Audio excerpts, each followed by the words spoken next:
So, good morning, everyone.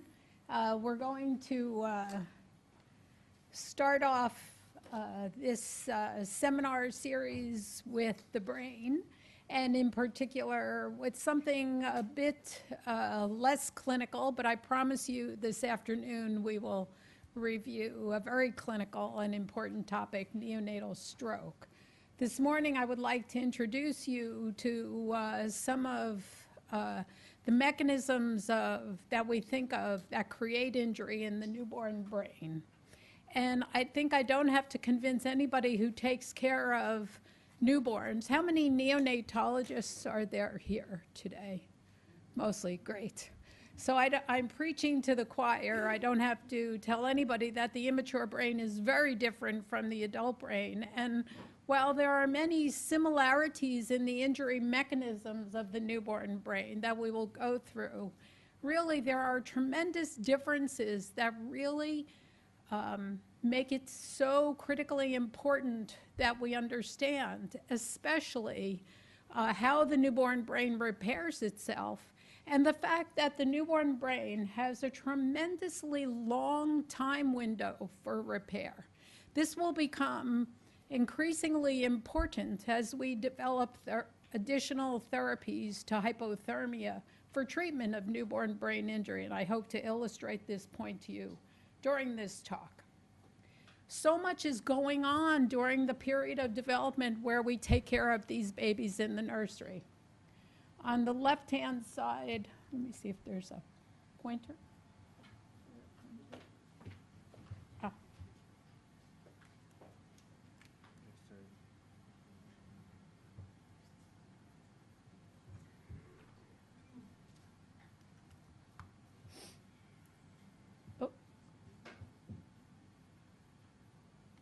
No, it's okay. No? Yeah, it can. It's okay. I'll just use the pointer. Okay. So what you can see here between these pictures, MRI pictures, we're first looking at a baby who was delivered at 28 weeks gestation and scanned at 30 weeks, so 2 weeks after birth here. And you can see the relatively simplified cortex here, and Dr. Mercuri will go through this in much more detail later today. And at the same time, we can see on a diffusion map that the brain is already starting to organize its white matter tracts. But when this brain gets injury, where is that injury? The injury is predominantly in the white matter, and here you can see these high signal areas that represent just the tip of the iceberg for that injury process. And I'm going to show you why it's not just the injury, but what it does to brain development that impacts the future for these young babies. And then in the course of just 12 weeks, we see a term baby with the beautiful sulcation and gyration and a well-formed cortex and much more organization. You can see all of the white matter tracts so nicely illustrated here on the FA map.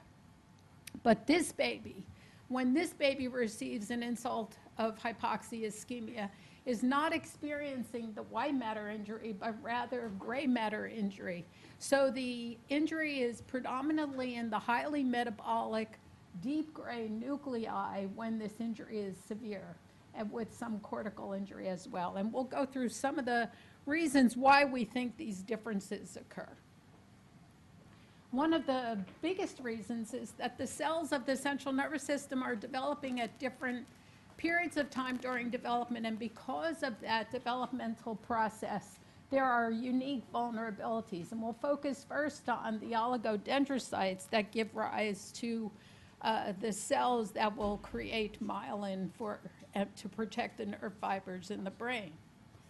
When these cells develop, they go through a number of stages from stem cell to precursor to a pro-oligodendrocyte stage, to a very immature stage, and finally to the mature oligodendrocyte that creates the myelin sheaths. During this period of time, there is an incredible vulnerability to any kind of oxidative stress or hypoxic ischemic injury in the newborn. And this, excuse me, was elegantly shown by Stephen Bach now almost a decade ago, when he created an insult in the developing rat and showed that the immature cells remained vibrant, but the very tiny pro-oligodendrocytes were injured both in the cortex and the hippocampus. And here you can see the difference. These are the cells that are dying. The late oligoprogenitors were dying at a much more rapid rate than even the immature oligodendrocytes. And the mature cells were not hurt at all. What is the impact of that? Well, what happens is the cell lineage doesn't progress from stem cell all the way through to that myelin producing cell that gets stuck. And actually you can count the number of cells in the necrotic foci that we see in babies with periventricular leukomalacia. And Sarah Billiards and Hannah Kinney at Harvard has shown this very nicely. So there is an arrest in the development, and when that happens, we don't have enough mature oligodendrocytes to create the myelin to wrap around and protect the nerve sheaths, and then we end up with axonal injury as well, and eventually neuronal cell loss. And they have also nicely shown that in human brains too, again from the same group. In extreme cases of periventricular leukomalacia, there is neuronal loss as well. So it's not just white matter injury, but eventually gray matter injury will develop because of the vulnerability of those nerve fiber sheaths that can no longer be myelinated. And again, we see it in the metabolically rich areas of the brain at the same time that we see prominence of gliosis, the white matter injury as well. When the injury is diffuse, you won't see as much of that neuronal loss. And so we had this classical idea that it was only white matter injury or only what we call periventricular leukomalacia, but we're refining our understanding. And here's an example of very susceptible neurons in the early immature brain. The subplate neurons are responsible for guiding those tracks from the thalamus, from the deep gray nuclei, back to the visual cortex. These cells are very mature and metabolically active, and they reside smack in the area where we get diffuse white matter injury in the premature brain. Here's the subplate region in red here, and here you can see on this diffusion-weighted image the marked signal abnormality. So the areas corresponding exactly to where the subplate neurons are situated. And when we create this situation in a rat model, and we used animals that were born and survived for 2 days, and these animals at P2 simulate a newborn, a premature brain, we can map the animal's injury quite well. So what we do is we tie off the carotid artery. We put the animal in hypoxic chamber, so the animal receives an hypoxic ischemic insult. On one side, it's ischemia and hypoxia. On the other side, it's just hypoxia. And with that profound insult, you can see these red dots are all dying cells. Those dying cells are situated in this subplate, what corresponds to this subplate region. And we can map that damage. We can make the injury mild, moderate, or severe, and as we increase that severity of the injury, we can also increase the subplate loss. So in mild cases, no subplate neuron loss, some, and then profound subplate neuron loss.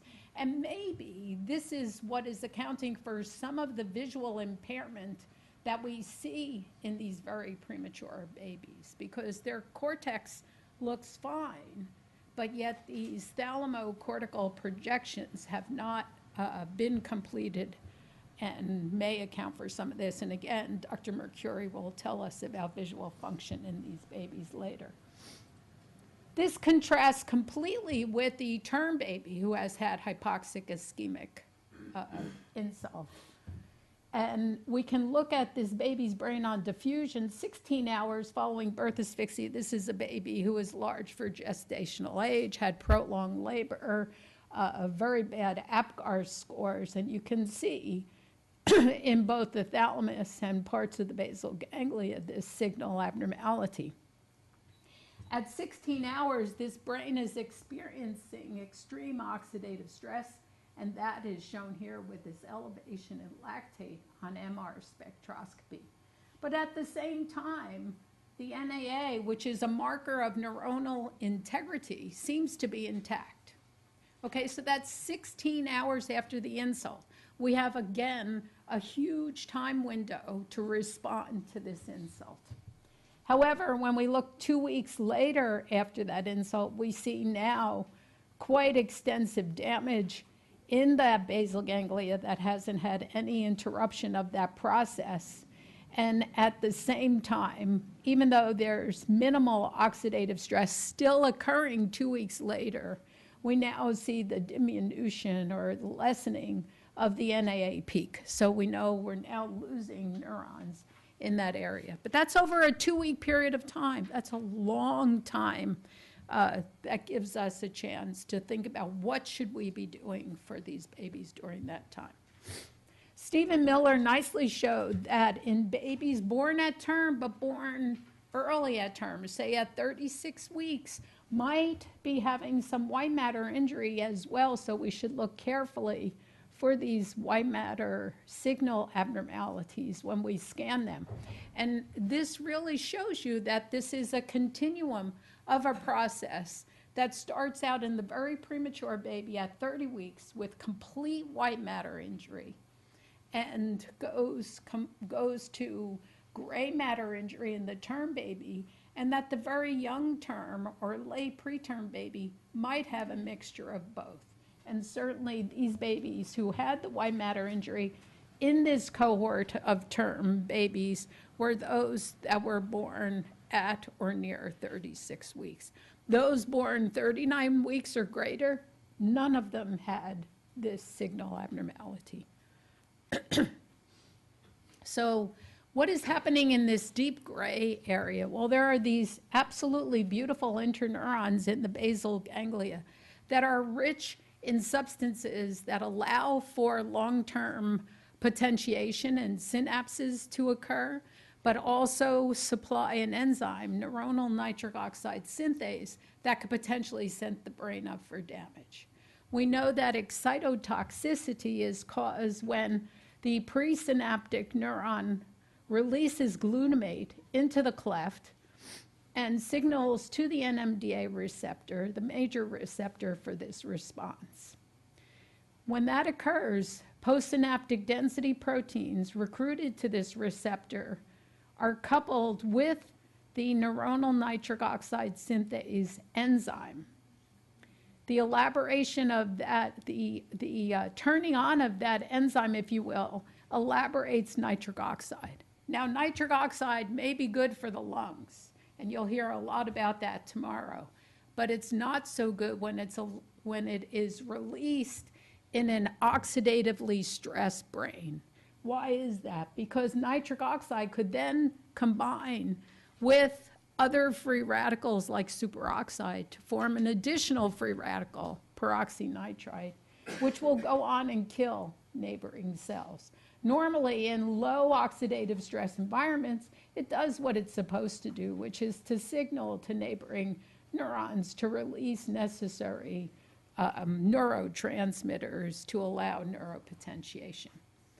So in an animal model, we eliminated these cells. We genetically manipulated the animals and knocked out neuronal nitric oxide synthase, and we were able to show complete protection in the cortex. We did not see complete protection in the hippocampus because the hippocampus is rich with other cells that can produce a different form of nitric oxide synthase, and that was upregulated in these animals.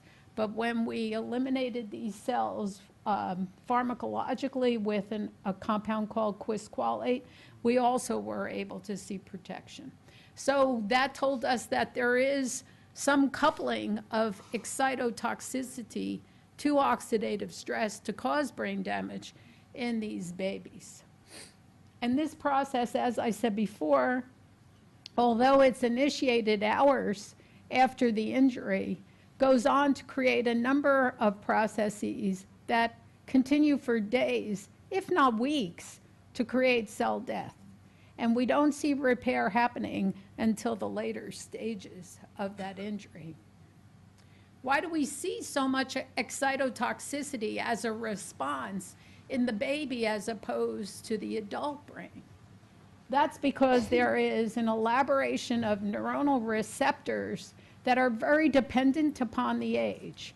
And this is a slide generated by Francis Jensen and reported in a very lovely review article in Annals of Neurology on seizure semiology. And if you look at the rodent at P7 is about equivalent to a term baby in post-conceptional weeks. And at that time, what we're seeing is an overexpression of the NMDA receptor and the AMPA receptor, which sets the stage for that extreme excitotoxicity. And at the same time, the inhibitory GABA, which kind of puts the brakes on all of that activity, is very, very low, and it takes weeks for that to increase, to create that excitation-inhibition balance that we see. Francis Jensen also showed that the composition of these receptors was also very important, and in the NMDA receptor, the subunit NR2A is very low, and that subunit, when not present, enables calcium leakage into the cell, creating a further setup for disaster for that cell. The AMPA kinase receptors are also lacking at this point in time in a receptor, R2 GluR2, which again enables calcium flux. And this is prominent in the white matter and subplate, as they've shown in human brains, which explains again this setup for excitotoxicity of those oligodendrocytes that I showed you at the beginning of the talk.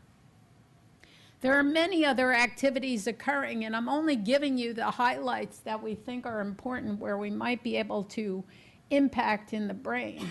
And one of the other areas, again, comes in this beautifully rich region of this glutamatergic synapse, where the NMDA receptor talks to a whole host of compounds called Src kinases. And manipulation of these Src kinases also is very important in the developing brain because they're overexpressed. And we think that some of these Src kinases might also regulate the injury response. And when we inhibit them using a specific inhibitor, we can eliminate some of the injury in rodent models that we see. It's not as simple as it seems because a while ago, Chris Ikenemodu showed now almost a decade ago that even if we thought that blocking the NMDA receptors and blocking excitotoxicity could be the magic bullet, the problem is that those are necessary receptors for development of synapses. And the blockade drugs themselves, in the absence of injury, and when given to the neonatal animal, can cause cell death. So we have to modulate when and how much we give those drugs. And even though in animal studies the NMDA receptors have shown promise, they were largely abandoned in preclinical trials because of this data showing injury to the newborn brain, even without an hypoxic ischemic insult. But it's something we have to go back and revisit, because more recently, again from Francis Jensen's lab, in the premature brain, these NMDA receptor blockers, and in this case she used a drug called memantine, actually protected against the white matter injury in a rat model of hypoxic ischemic injury. And if we look back in the literature over a decade ago, we see even in the term brain, if we create a stroke in a rodent model with photolysis, photothrombosis, if you give the drug before the insult, you do okay. But we all know that we don't know when this insult is occurring, certainly when the baby is presented to us. So pre-insult therapies have very little utility. And we'll discuss more of this when I talk about neuroprotection tomorrow. So I mentioned oxidative stress as the big player after excitotoxicity. And here we can see why it's so important in the newborn brain. When energy fails, superoxide is elaborated from mitochondria. Superoxide dismutase will convert superoxide in the cytoplasm to hydrogen peroxide. Hydrogen peroxide is a signaling molecule, but as you know, it could bleach your hair and kill your neurons. In the setting of this oxidative stress, in the newborn brain, it is absolutely rich in free iron. So we can have a non-enzymatic conversion of the hydrogen peroxide in the setting of free iron to hydroxyl radicals. Hydroxyl radicals will rip lipids apart and will create membrane damage. At the same time, glutathione, which converts enzymatically the hydrogen peroxide to water, is very low in the newborn brain. So we can see what a setup we have.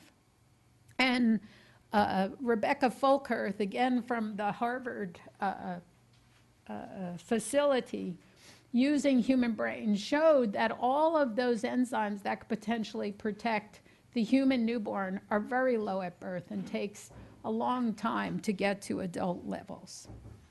And when we did an experiment where we did hypoxic ischemic injury to an immature rat and compared it to the same degree of injury in a mature rat, what we found, so P7 was the baby, term baby, if you will, and P42 was the mature or adult rat. When we did hypoxia ischemia and measured hydrogen peroxide accumulation, it says percent inhibition because you inhibit the enzyme catalase to actually get the number.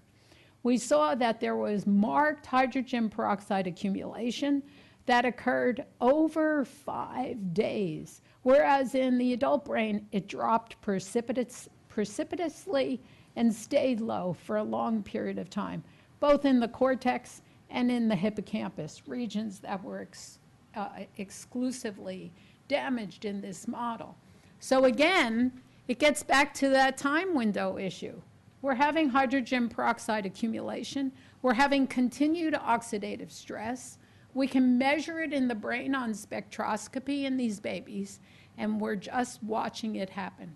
So we have an exclusive opportunity to impact this by thinking about manipulating oxidative stress for days, if not weeks, after the injury. And when we used genetically modified mice and did that injury, the hypoxic ischemic injury in these mice, when we overexpress the glutathione peroxidase that isn't there normally, we could protect the brain. Again, showing that oxidative stress and the generation of hydrogen peroxide and hydroxyl radicals are acutely responsible for some of the damage that we see. The other important thing to realize is that the blood-brain barrier, although we think about it as being disrupted quickly in any setting of injury, stays preserved in babies for a very long period of time, where we now have data in humans that correspond to this. And here's just a animal model where Zena Wexler and her group showed a long time ago, when giving a large molecule like Evans blue, you see immediate appearance of that large molecule breaking through the blood-brain barrier. But in the neonate, there was no visible difference between the left and right hemispheres. What does this say? This says that the blood-brain barrier is not open, and we have to make sure that if we're thinking about therapies, compounds, to give very early, we have to make sure that they can cross the blood-brain barrier, which is still intact. There is a beautiful neurovascular niche that is composed of the neuron, the astrocyte, the blood vessel with the endothelial cell, and invading macrophages. And all of these cells contribute to stroke or the injury process that we see in hypoxia ischemia, and result in a process that we must learn to manipulate, which is neuroinflammation. This is an early and a late phase. Some of it may be very injurious, but some of it may actually be protective. And we're just learning that there are phases to this response. Zena Wexler has shown very nicely that white blood cells don't transmigrate into the newborn brain, probably because of this blood-brain barrier integrity. There is a lack of developed complement pathways to respond to the inflammation. And at the same time, these microglia are activated. They're resident cells within the brain, and they are activating to contribute to the oxidative stress that's occurring.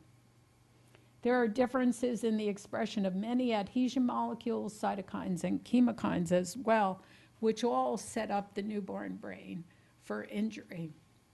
And here Zena showed that the leukocyte antigens could increase in cells from injured tissue. And this is a fax plot showing these injured cells here. But that the invading cells that we measure in the area of brain damage are not cells that are coming from the outside, but are predominantly activated microglia and not cells invading the brain. So it's the endogenous response that is killing the brain itself. Francis Northington and Lee Martin developed this concept a long time ago about a continuum of cell death that occurs. Very early, there's necrosis in the brain when oxidative stress and excitotoxicity enable that big burst of free radicals. But then there's a continuum of cell death that requires energy, and that is the apoptosis. That can be manipulated. This cannot. The mature brain is predominantly necrosis, and the immature brain has a mixture of these phenotypes. And this is nicely shown here in this article from Sejo, who showed that postnatal expression of apoptosis-related proteins were quite high at the time that we mimic cell injury in the developing rodent. So this corresponds to the term P7, postnatal day 7 corresponds to the human term baby. And we see an expression of mitochondrial enzymes that are increasing with age, showing that there is an inability to generate energy.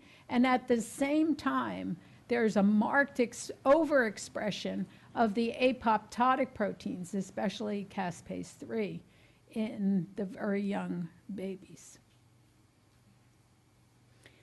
Zena Wexler showed that it's not just the penumbra of the lesion that occurs. This is a rodent cross-section after a stroke showing injury in the caudate and in the cortex. And these are caspase-3 rich cells. We have this idea that the core in the adult after a stroke is the area that's acutely injured, and the penumbra is the region that hasn't quite experienced the injury. In the newborn brain, that core and penumbra look very similar. So whatever we're thinking about saving this piece, we have to also consider it's happening deep in the regions of the initial insult.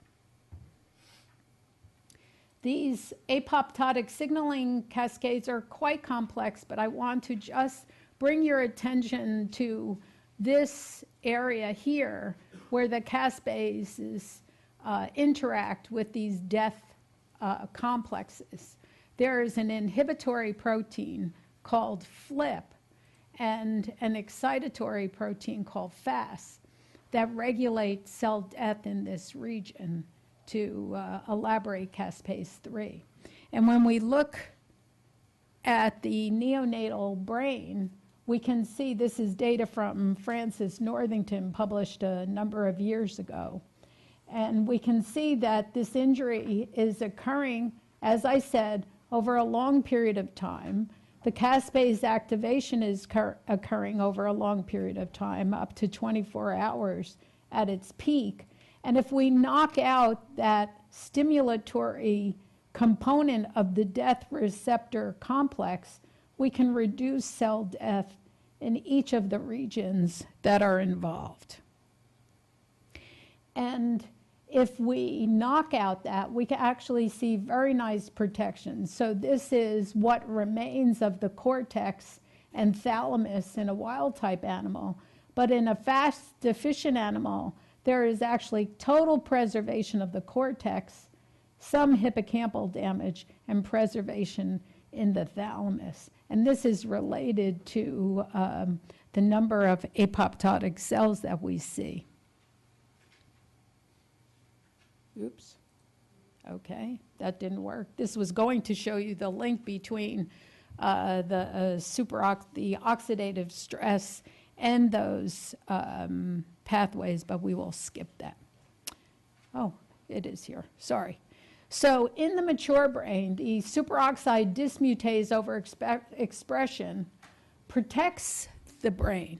But in the baby, I showed you that that superoxide goes to hydrogen peroxide quickly, and then because there's not enough glutathione peroxidase, will form free radicals. It actually worsens injury. So here's a condition where if you developed a mimetic, like superoxide dismutase mimetic, and gave it to the newborn, you would cause more injury rather than less injury. So a case where the exact opposite is occurring in the newborn brain. And that's seen here in terms of the injury score. We can look at that flip-fast death ratio. Flip is the good, fast is the bad. And we can see that with lessening injury, like in the glutathione peroxidase animals, where I showed you we could actually eliminate injury, there's much more of that flip or inhibitory protein. So it fits together, the oxidative pathways and the cell death pathways. And we can see that these changes very nicely correspond to apoptotic activity if we measure caspase 8. At 24 hours after injury, not much in glutathione peroxidase, looking much like sham, but very high in the SOD animals. So oxidative stress is uniquely and critically linked to cell death in these animals. And this is beautiful work done by Curlin Payton in Francis Northington's lab. So as I mentioned, this cell death pathway is a continuum in the newborn, and we can see a lot of these hybrid cells. And Francis has now gone on to show that there is a necroptotic pathway that can be inhibited as well, and that's recent data that she's published just this year. So what does this mean to the human brain? Well, it means that if we're killing those cells in the projection areas, like the thalamus, we're going to end up with tracts that no longer have sufficient fibers. And here's a 3-year-old who had a stroke in the newborn period. And you can see that by diffusion tractography, a diminution of those fibers compared to the non-affected side. And Linda DeVries elegantly showed a number of years ago now, and it was confirmed by Adam Curtin at the University of Calgary in Canada, that you can actually measure that loss of fibers that we see in the tractography that I just showed you, even early on the scan. So here's the stroke in the temporal cortex, and look at that little dot in the cerebral peduncle. That's the beginning of the Wallerian degeneration that's going to occur and cause that hemiparesis in that baby. These babies grow into their deficit. You know, when you examine a baby in the nursery with a stroke, it's hard to pick up any weakness. But by 3 years old, that baby, depending on the lesion, will have a profound hemiparesis. Here's the signal abnormality, and both Linda and Adam's studies show that if you see that in the newborn period, you know you can warn the parents that there will be motor difficulties. You don't know the extent, but at least you can prepare and start thinking about, in follow-up, some therapies.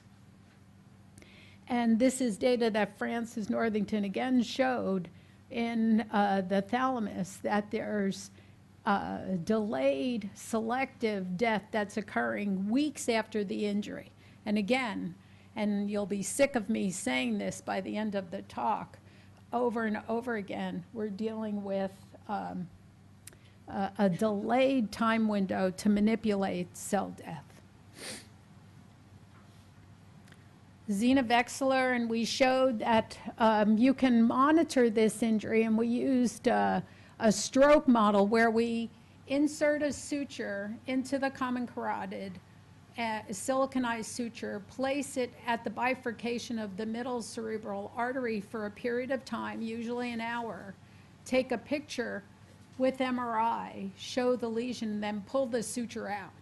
Then we can see which animals are injured and only give therapy to the injured animals. It increases our ability to study therapeutic drugs. And you could see as early as 2 hours on diffusion how much injury there is with this model.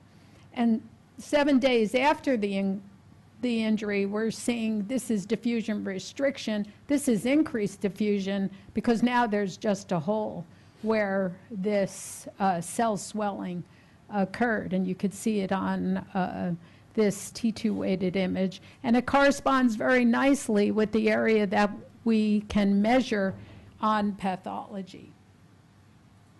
But that having been said, the extent of recovery differs in different animals, and we don't know why. So look at this. 2 hours after the occlusion, 7 days later.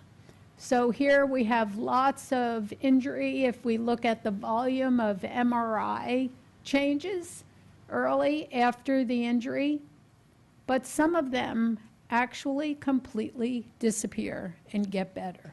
This is no therapy, whereas some of them stay bad and many of them are moderate.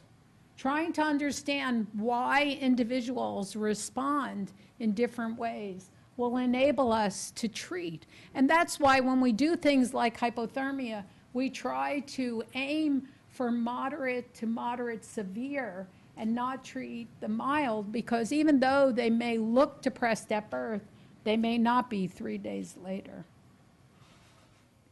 So again, just speaking a little bit about time windows for intervention, focusing on this later phase that occurs days to weeks. I haven't really shown you that it occurs in the human, but I'm going to show you this data that was published almost a decade ago by Bob McKinstry at Washington University, St. Louis in Missouri in the US. Look what's happening on this diffusion image. This baby has a stroke, presents in the newborn period at 12 hours of life with focal seizures, gets an MRI scan, has a little ditzel of a little tiny area of diffusion abnormality that's also seen on the T1, not much on T2, and can be picked up on a FLAIR image. 3 days later, much more diffusion signal abnormality. By 8 days, it's kind of pseudo-normalized, a process that occurs because of the imaging characteristics. But if we look at the FLAIR, look at the difference between that injury that occurred at birth at 1 day after the injury and then a week later. During that week, this injury has progressed. This is happening in every baby who has a newborn stroke. And we still have no idea when to intervene and what to intervene with in these babies. So trying to get a sense of what we can do, we look at the endogenous response to hypoxia ischemia. And there's a wonderful transcription factor called hypoxia-inducible factor. Hypoxia-inducible factor has two components. This one is always there. This one only comes up when there's a sense that there's low oxygen, low blood flow. It binds to a specific, both bind to a specific site on certain target genes to cause increased transcription of things that will protect the brain. Glycolytic enzymes that will get rid of lactate, glucose transport that will supply energy, and growth factors that will later go on to improve the brain. And you'll hear more tomorrow about erythropoietin and vascular endothelial growth factor when I talk about potential therapies. We know that this compound, this transcription factor, is upregulated after ischemia in newborn cells, and it peaks around 8 hours after it. So normally the brain is trying to rev up its engines and get those factors produced to protect the brain.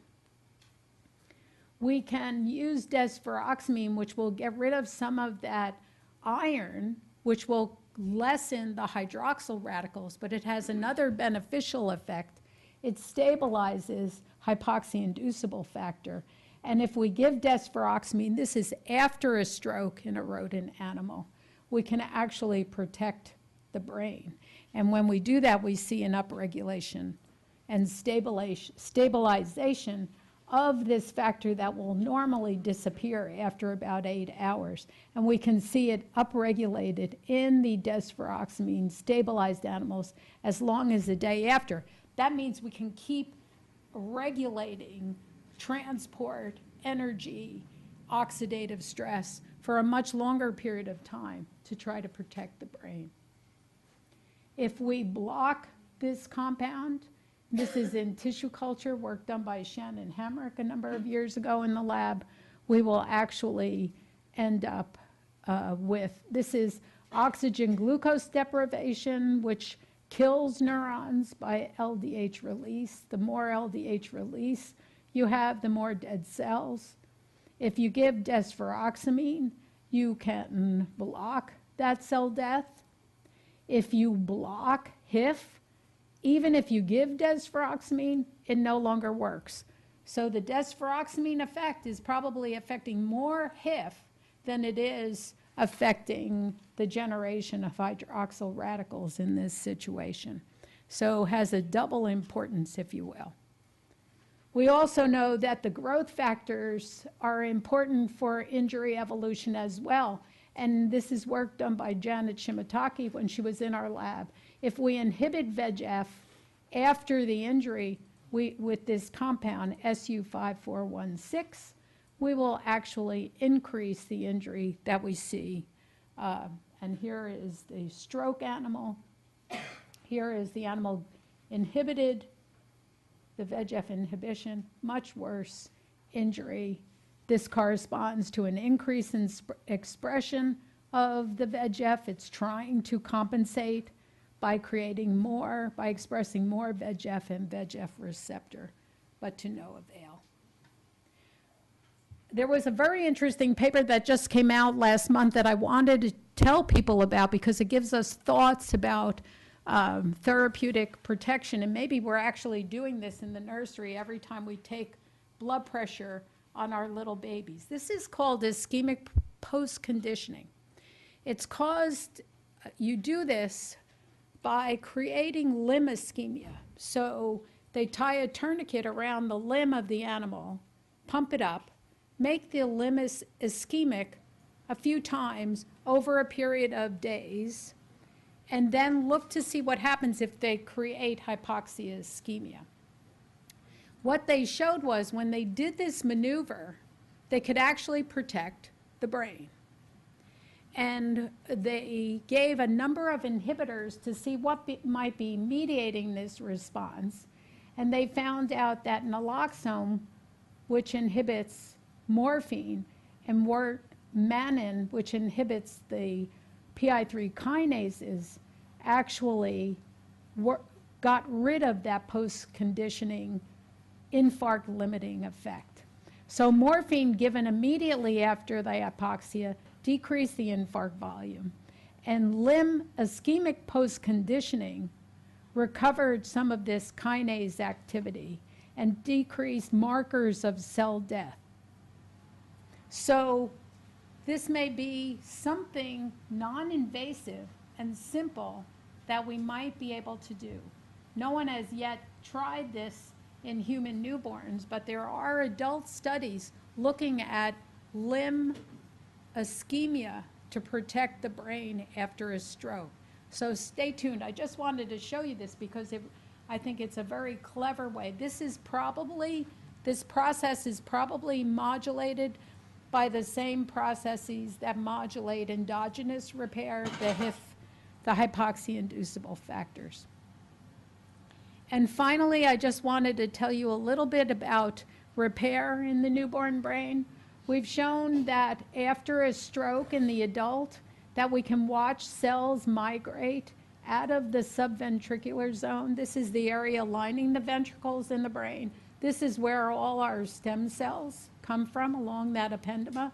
If we look at this area, we can see these chain of migrating cells. These are double cortin positive cells. Double cortin marks migrating immature neurons. These cells go right to the injury infarct in the caudate. They turn into region-appropriate neurons, but there are very, very few of them. So we need to figure out how to make more of them and enhance this process. And so we started doing this in the newborn brain, and we're able to show, this is with Ruggiero Spadafora when he was in the lab a year and a half ago. He did the same experiment in the newborn brain and looked to see if there were migrating cells coming out of that same region in the baby, and we did see them developing. We also showed that after a stroke in the baby brain, that there's marked hypertrophy of this subventricular zone. So these cells are trying to get desperately to get out and to migrate to that area. And we think one way to help them might be to give erythropoietin, which actually helps cells proliferate and migrate. And here's an example done by Francesco Gonzalez in the lab. This is an animal who had a stroke created, and he lost most of his thalamus and cortex. But when given EPO, there was protection. But the protection, if we looked at it 3 months after the injury, was not seen with just a single dose, but it was seen completely with 3 doses. And those doses weren't given immediately after the injury. They were given after the injury, and then we waited for 1 week and gave that drug.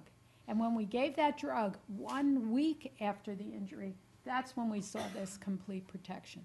Again, speaking to this huge time window and the ability to think about giving the drug when we need it. And we'll talk again tomorrow about some of the studies from Egypt and China, one of which George Simbrunner was involved with, that showed prolonged administration of erythropoietin to hypoxic ischemic term babies can actually protect.